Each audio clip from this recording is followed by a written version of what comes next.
Imagine buying your kid a toy only to find the batteries aren't included, or buying furniture but it's missing the tools to build it.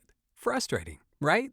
Now imagine that exact same feeling, but you're paying way more. That is what buying business software usually feels like: fragmented, disconnected, and incredibly expensive. Odoo completely changes that. Odoo is a complete, fully integrated business suite where all your apps actually talk to each other. We're talking automated lead routing for your sales team, seamless AI integration, and an intuitive point-and-click website builder. It's everything your business needs to scale, saving you time, headaches, and money. Stop piecing your software together. Go to odoo.com. That's ODOO.com to learn more. When I found out I was going to be a parent, I immediately felt a lot of anxiety and worry. So I went on to BetterHelp to try to look for a therapist to help me with that. My relationship with my family and with my boyfriend and with myself were suffering. I really needed help. I was ruminating a lot. Really getting those thoughts out to a therapist and getting feedback was just life-changing. Discover what BetterHelp Online Therapy can do for you. Visit BetterHelp.com today. How would you like a 15% discount to my daily email, the stack of stuff, the show notes, discounts to the conference, all of that? All you need to do is text the word SHOW to 33777. You'll get the annual subscription with a 15% discount to my daily email. You'll get the stack of stuff, the links to the show notes, discounts to the conference, and so much more. All you have to do is text the word SHOW, SHOW, to 33777. Text SHOW to 33777.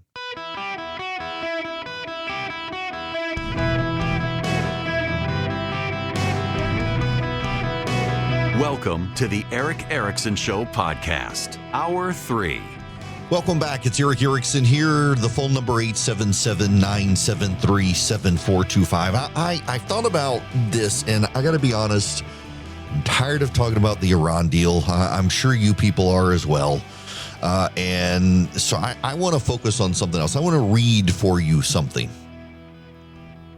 I do not wish to speak of those political associations with the aid of which men seek to defend themselves against the despotic action of a majority or against the encroachments of royal power. I've already treated this subject elsewhere.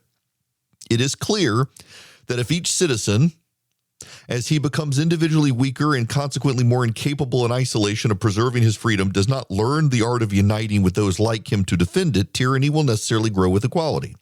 Here is the question only of the associations that are formed in civil life and which have an object that is in no way political. The political associations that exist in the United States form only a detail in the midst of an immense picture that the sum of associations present there. Americans of all ages, all conditions, all minds constantly unite.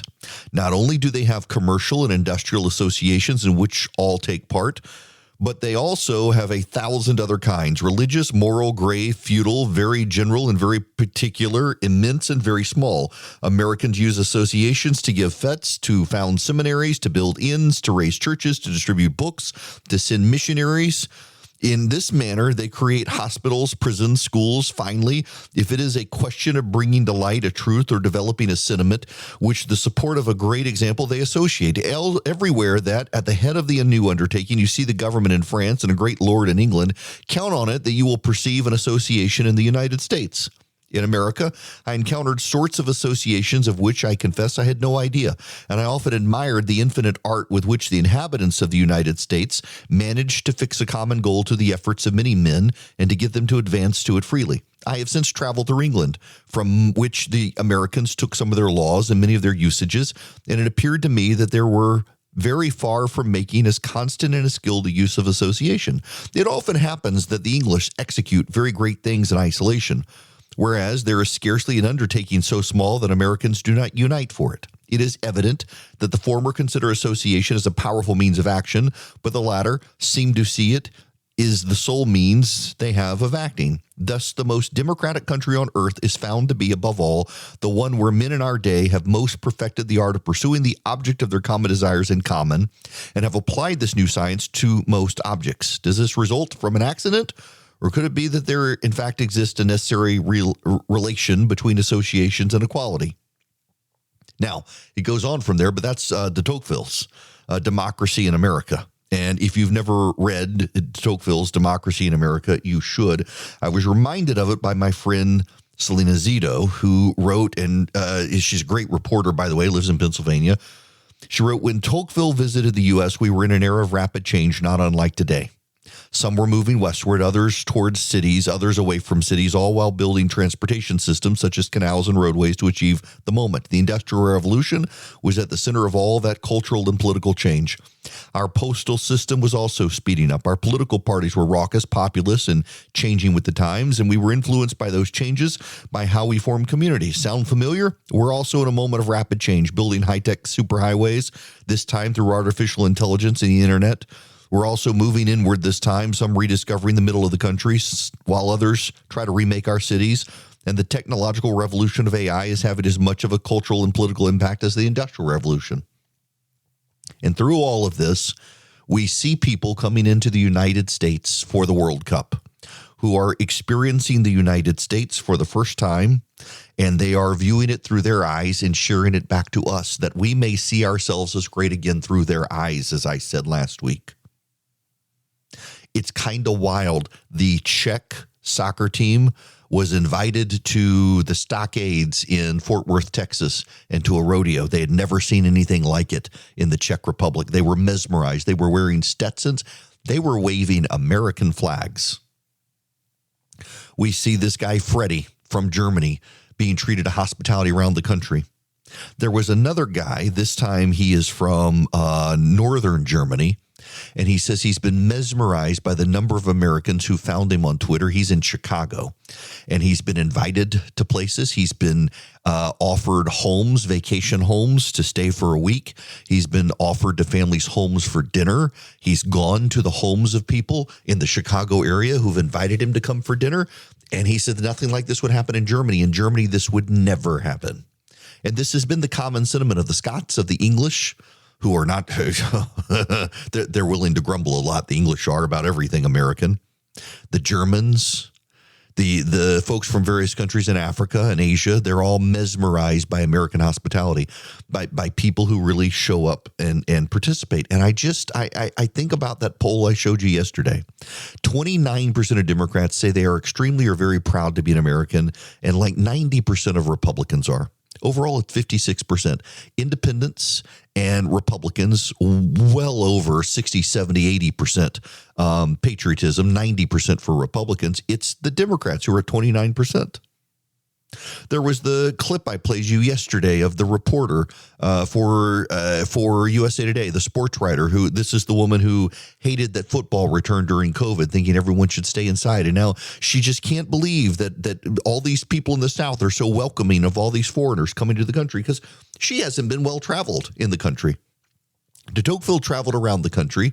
This woman, from whatever perch she decides to pontificate about the United States, is just flabbergasted that Americans would be as welcoming as they are.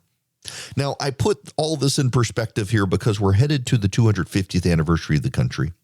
On this day, in 1775, George Washington was appointed the commander-in-chief of the Continental Army by the Second Continental Congress. The same day, Congress authorized the creation of chief engineer of the Army in anticipation of the battles with the British forces. The job of the chief engineer was to build fortifications, survey terrain, and clear roads during the war so that revolutionary forces could move quickly and they could become equipped for the war, and they would have fortifications. Within a year, ironically, as the chief engineer's job was set out by the Congress, we would have Bunker Hill. The British were preparing the ramparts and preparing the blockades of Charleston in Boston and the Neck in Boston, and we were gearing up for that fight. And we broke away from the British. And we did like what de Tocqueville said. We established unity. And we came together in common purpose, not always to do the same thing. But we had this profound coming together as a country. And to some degree right now, it feels like a great unraveling as people divide. But even what's happening when people are dividing up by groups right now, what's going on? People are uniting by groups. Now, it's tribal and it's political.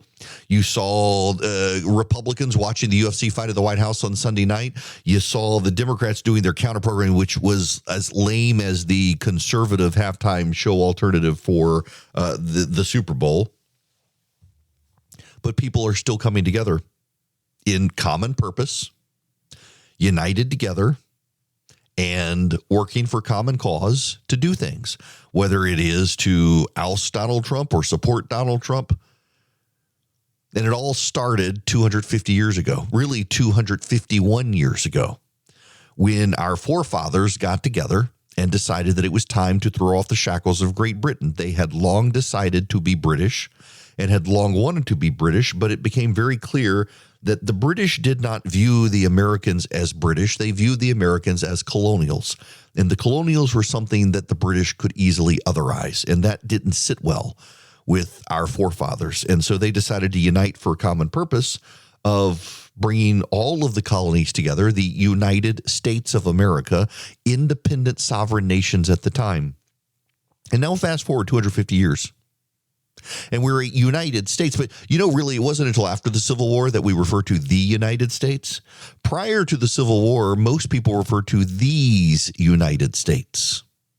It was after the Civil War that it became the United States. Prior to the Civil War, each one's autonomy was largely respected. Afterwards, we just became a kind of combination. But as the Germans and the Scots and the Irish and the Cambodians, the Sierra Leoneans, I guess you call them, the Algerians, the Egyptians, the Australians, the New Zealanders, the Kiwis, as they all roam this country, the Japanese, as they roam this country, they're seeing the United States as individual, really unique states and cultures. Whether it's the Cajun country down in Louisiana or cowboy culture in Texas, the divides of barbecue culture in the South, whether it's pig or whether it's beef, whether it's vinegar or mustard-based barbecue sauces or ketchup-based and brown sugar, whether it's New England and the fight of the different pies of the regions in New England. If you haven't been to New England, everybody's got a favorite local pie based on a local favorite fruit tree. The Midwest, the West, everybody's got a unique culture. And yet we are still, 250 years later, these United States of America. There are growing forces in this country that want to divide us, that want us at each other's throats, that want to make everything political. Politics is supposed to be a small sphere in our lives. And when you've thrown off God and you've stopped going to church, politics becomes an extraordinarily meaningful part of your life because religion doesn't go away. It just takes political form. And we're seeing that play out in the country right now. As fewer and fewer people go to church, they go to protest. They participate in rallies. They participate meaningfully in the civic project of America in political ways to advance political purposes. It's no longer sharing the gospel of Jesus Christ on the street corner. It's sharing the gospel of a political party. The good news is the political party now has the answers instead of the church. And frankly, I think the church itself has gotten a little bit too invested in politics these days. As I mentioned yesterday, you've got these movements within the Southern Baptist Convention, the PCA, the Presbyterian Church in America, and others, where they're trying to use the church to shape culture as opposed to share the gospel. They're trying to turn the church into a political project. The Center for Baptist Leadership, American Reformer, all the Ogden Church movement, things like that. They want to use the church to advance a cultural conservatism, not to share the gospel. And it's no different from what the secular left does and the secular right does. It's not actually church-centered, but it's still, there's a unity of purpose. People come together and they're united for these causes. Some will be successful, some won't. I don't think a conservative cultural movement in churches will be successful if it's unmoored from the gospel, which this is. And you look at the progressive church movement in the 50s and 60s, it became unshackled from the gospel message, and those churches are in collapse now.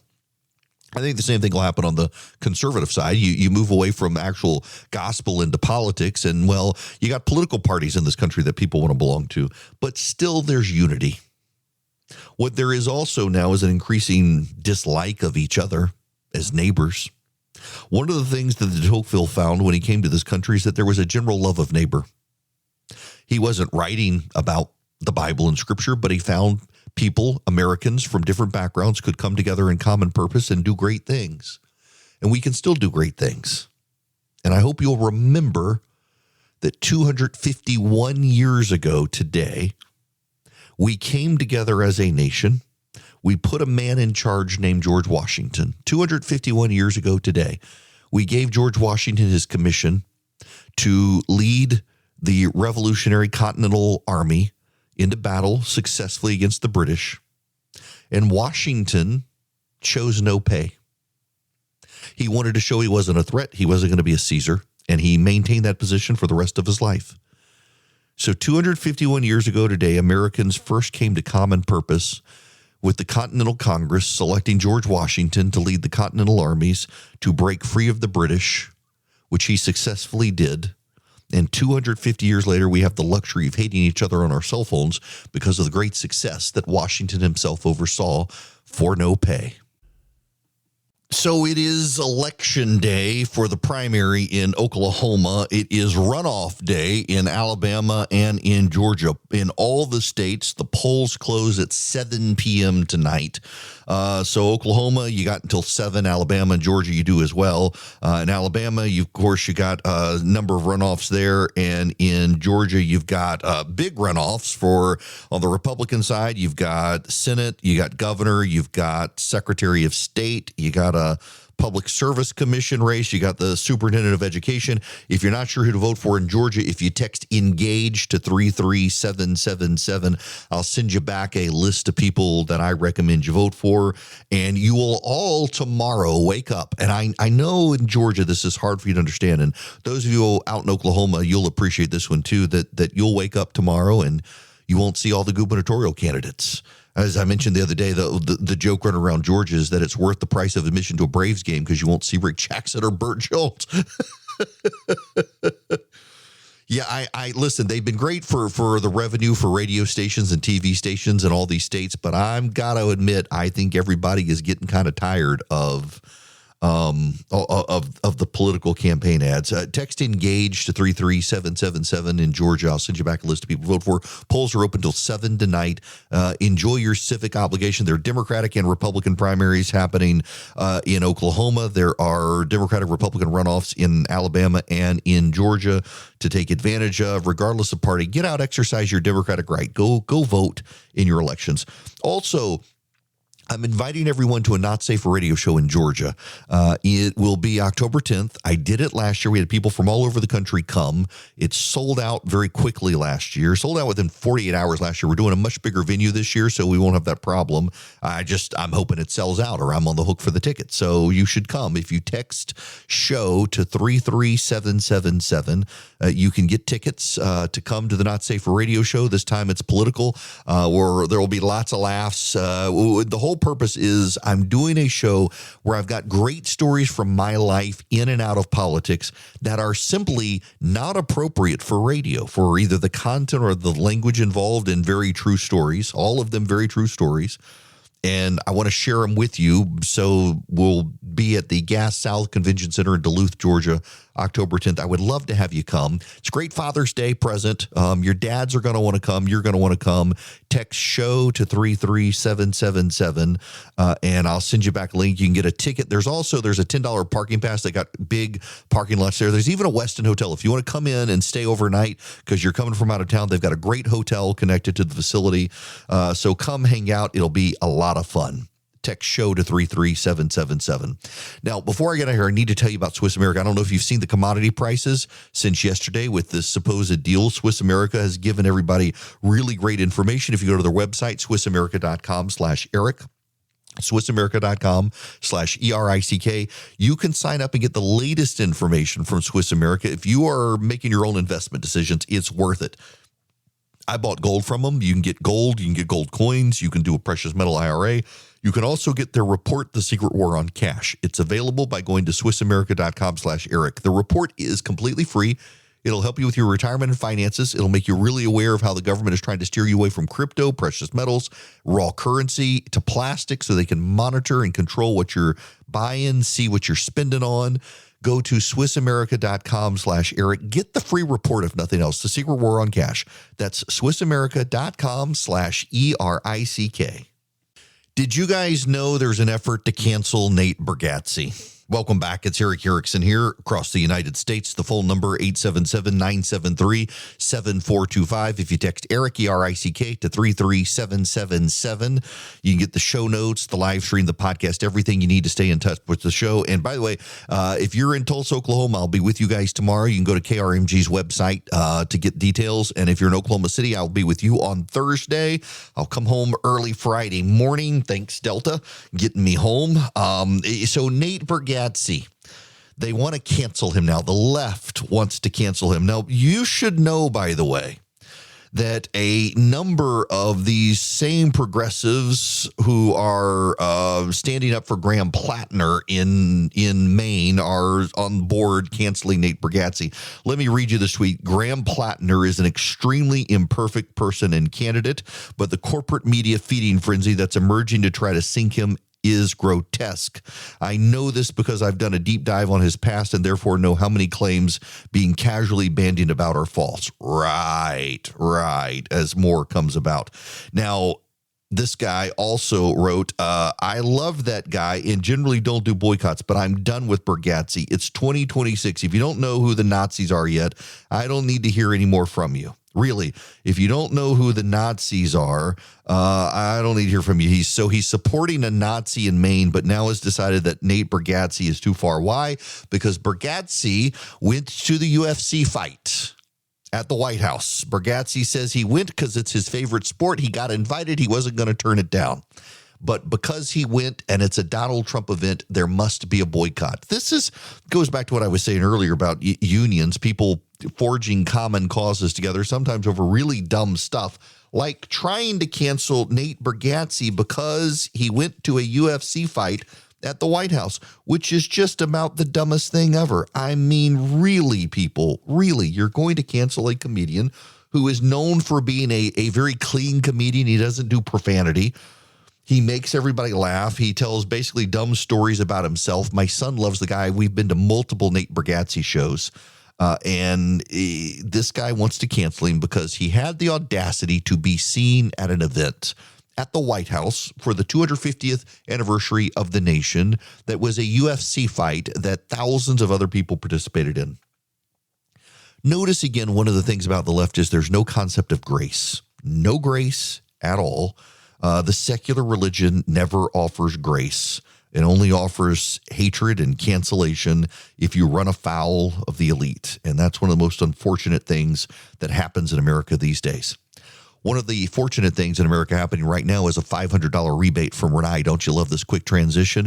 A $500 rebate if you want to get a tankless water heater for your home. It's your personal home. You got to purchase and install by June 30th. What you do is you go to talkingtankless.com, click the rebate button, put in your information. You'll go to the portal and find the Eric Erickson rebate. And then you just put in my name, Eric, E-R-I-C-K, and you will get this rebate. It's a $500 rebate, but you got to purchase and install for your home by June 30th. If you go to talkingtankless.com, you can even find a certified professional to put in your tankless water heater. We have one in our house.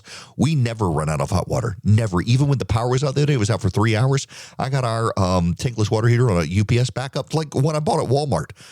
And it worked. We still had hot water, even though the power was out. And our power bill has gone down thanks to the tankless water heater because we had electric water tanks. Yank your tank, get the tankless, get the $500 rebate. TalkingTankless.com, brought to you by my friends at Renai. Now, I've even done a stopwatch. I want you to know, Charlie was saying I was taking too long. People are complaining. I have a stopwatch out to do my live reads. But listen, you hear a live read and you say, Erickson, you got so many ads. One, I can't control them. And two, it's pennies from heaven raining down on me, folks. So, I mean, this is how you got to do the business these days. I'm not out here hustling a podcast. You know, by the way, as an aside, just I realize I have more substantive stuff to talk about than me and this stuff. But I got to say, I'm not going to go into it with names, but I reached out to a product that I love. And I said, I would love to have an advertisement with you guys because I love you. And I already talk about you and I know I've sent you business and we could make this a thing and I could send you business. And they wrote back and said, I'm in a controversial content. So they couldn't. Controversial content because me, your host, I'm considered controversial because I'm on radio. That is the nature of things these days. with the left. And that is why we keep seeing this anger on the left. One, they do want to they would target advertisers. I have people on the Trump side of the aisle who have as little grace as people on the left, and they go after advertisers sometimes. Don't you know this guy doesn't like the president? That's what they say all the time. Particularly now, I got to tell you, the hate mail from people over the Trump thing, I am surprised. I've gotten some staggeringly powerful hate mail, but it's mostly people who are like, I voted for the president. I'm really disappointed in this. But on the left, they come after the advertisers too, more so. I've lost more advertisers because of left-wing targeting and harassment of advertisers than people on the right. But it comes back to this idea of the lack of grace. I mentioned this every once in a while, the anecdote from C.S. Lewis at Oxford, where the group of religious scholars said basically they decided every religion's the same. None of them are unique. They all share the same tenets, and asked C.S. Lewis, apocryphally, I believe, I don't know that it's actually happened, and he said, Christianity is the only religion with the concept of grace. And it actually is true. Every religion will spare you from things you deserve. That's mercy. There's only one religion that gives you the thing you don't deserve, and that is Christianity. That's grace. Grace gives you the things you don't deserve. And progressives have no concept of grace in the secular religion. It's why progressivism leads to holocausts and genocides. It's why progressive ideology always leads to mass murder. And it always actually does. Historians of the left have spent a lot of time telling us the Nazis are conservative coded and right coded, but actually the Nazis were socialists, the National Socialist Party of Germany. They were vegetarians. They wanted universal health care. Many of the same things the Democratic Party wants today, the Nazi Party wanted back in the 1930s and 40s. And you don't have to believe me. You can read their political manifesto, and they have things like universal health care, vegetarianism for the environment, things like that. It sounds kind of wackadoo for the Nazis to do this. It's like the Greens, but the Greens, the socialists, the communists, they're all kissing cousins of this ideology of state control. It's just historians who are liberals who they wanted to defend communism. They vilified the Nazis because the Nazis gave us a lot to vilify with the Holocaust and all of that. And they kind of rewrote history, say, oh, these guys were right-coded. The communists, they may be on the left, but they're harmless. The communists killed more people than the Nazis, by the way. All of them, however, lack a concept of grace. All of them lead to genocides and holocausts. Why? Because if your ideology is premised on the idea that you can do everything right, but the knuckle-dragging mouth breather down the street or the Jew is still there and still doing their thing, whether it's being a Jew or being a griller or driving a big truck, and you can't save the environment, well, those people have to be eliminated. They have to be marginalized. They have to be shunned. There is this massive effort in this country and around the world today to get people to not have kids because having kids is bad for the environment. And so there's this real big push now to scare women. And by the way, it's been very effective. We're actually watching a division in this country where men become right-wing and a lot of women become left-wing. And ladies out there, you got to understand that there is a major effort to have you become left-leaning and have you become left-coded and have you refuse to have kids in the name of preserving the environment, in the name of perpetuating the planet. They want you to eliminate the species. And they do it in the form of women's lib and women's empowerment. The Bible says be fruitful and multiply, get married, have kids. That's what God wants you to do. And the left is like, no. Don't have kids. Don't get married. Marriage is bad.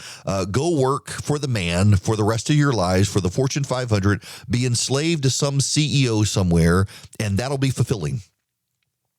They don't want to grow the population. They don't want to have family values. They don't want to have these things because it's essentially a death cult at the end of the day. And the left becomes furious when they can't have their heaven on earth because you exist.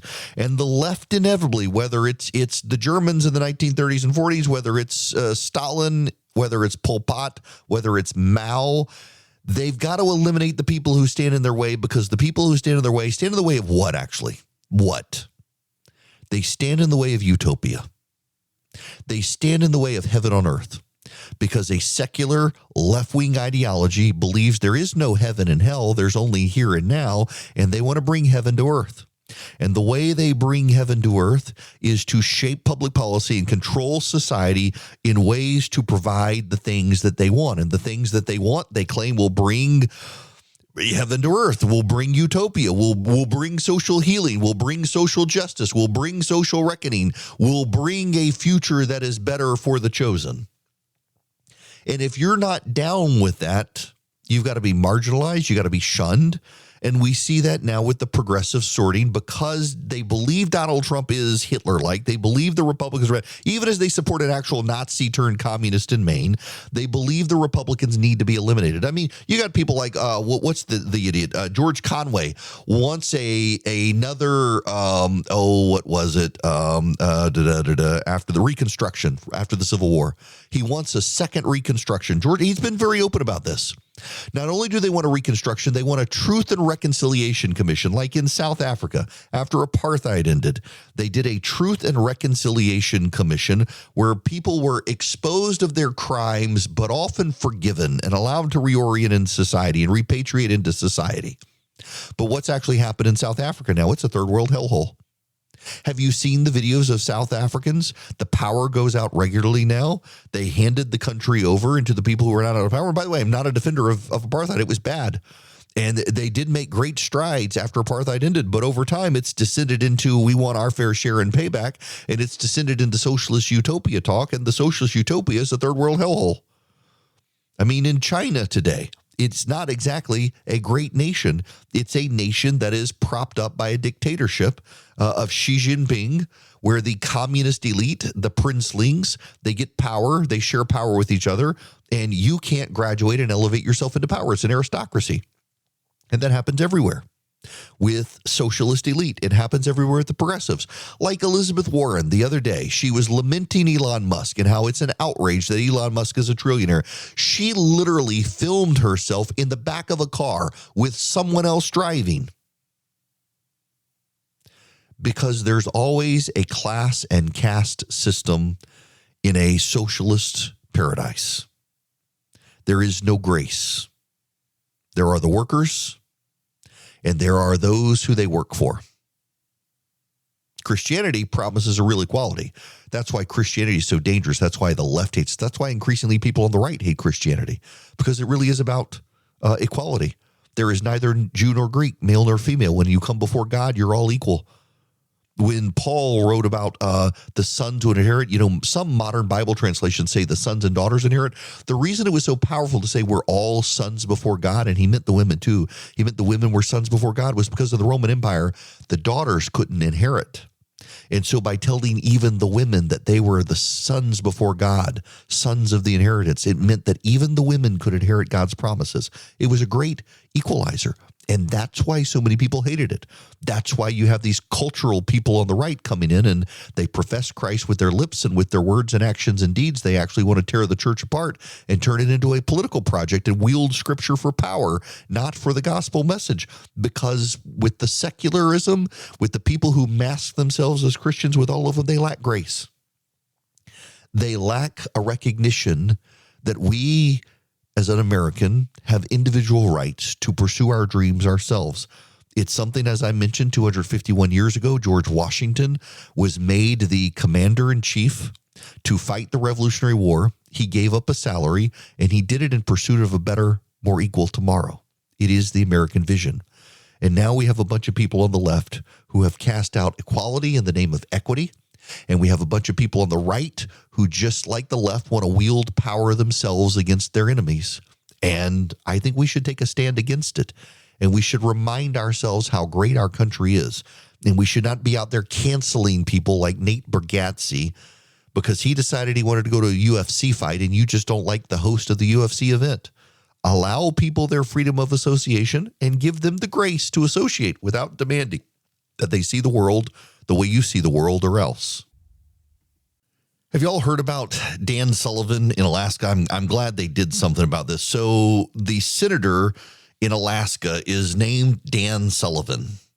And a man registered to be on the ballot as a Republican. And remember, in Alaska, you have one of those jungle primary ballots that some people want, where you just put all the candidates together and then you have ranked choice voting and all that stuff, which is a bad idea. I have nerd friends who love it. Nobody else does. So Dan Sullivan is the senator. So a man named Dan Sullivan decided to put his name on the ballot as a Republican, spelled exactly the same way. And so you wouldn't know who was who on the ballot. And they began investigating this guy. And it turns out the man's name is actually, and the way he registered to vote was actually Daniel J. Sullivan Jr. And he only decided to change his party affiliation to Republican now and change his name from Daniel J. Sullivan Jr. to Dan Sullivan. And it turns out that his website, which, by the way, is remarkably similar to Senator Sullivan's campaign website, was designed by a consultant with ties to Democratic candidates. And it really did appear to be a Democratic dirty trick. And so they have booted him from the ballot. He gets an opportunity to appeal, and they said if he wants to come back on the ballot, what he should do is use his actual name, Daniel J. Sullivan Jr., instead of the senator's name. And you know who's crying foul about this, of course, are the Democrats.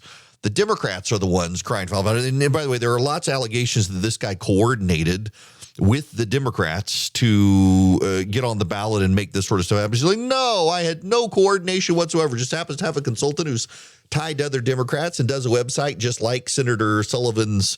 And, you know, if there's shoes on the other foot, if a Democrat came out and ran as a Democratic senator, used the same name, got on the same ballot, designed a website that looked the same, you know, the Democrats would be crying foul as well. It's kind of funny they found this guy and did this. And he's like, no, I did it on my own with no thought and nothing. I did it on my own. You're right. Right. I don't believe it. And the lieutenant governor in Alaska is responsible for elections. So it's not the secretary of state in Alaska, like most states, that oversees elections. It's the lieutenant governor. And the lieutenant governor is like, nope, we don't believe you. We're taking your name off the ballot. And if you don't like it, you can appeal it. But the ballots are going to be printed in a couple of weeks. So you better hurry up to get your appeal done and move it along through the process. And I'm sure the guy will appeal. I mean, the easiest thing is for this guy to be Daniel J. Sullivan Jr., but he doesn't want to do that. He wants to be going by Dan Sullivan as a Republican because he wants to try to confuse everybody. How do you tell two people if they have the exact same name on a ballot? How do you tell them apart? I mean, the other preference, I guess, would be to designate Dan Sullivan, the senator, as Senator Dan Sullivan, the incumbent. But then the Democrats would cry foul about that as well, wouldn't they? Because why? It's clearly a dirty trick. Now, it's no dirty trick to call Vision Computers because they can build you a computer and they can be your tech support. If you want the tech support by itself, they can do that. You go to visioncomputers.com or you call them at 404-COMPUTE. You tell them Eric sent you, and you can even save a little bit of money. 404-COMPUTE or visioncomputers.com. Vision Computers can build you a computer. They can even take your existing computer if it's a Windows 11 compliant, and they can roll it over to a new computer so it's faster and better, and you get their tech support included with the computer. It makes it worth it. Visioncomputers.com or 404-COMPUTE, and tell them Eric sent you. You can, for your whole office, for your kid at college, for your senior citizen parent, let Vision be their tech support. Then you don't have to be the tech support for your office or your parents. 404-COMPUTE or visioncomputers.com. Now, Oklahoma, Alabama, and Georgia polls are still open. Get out there while you still have time and go vote.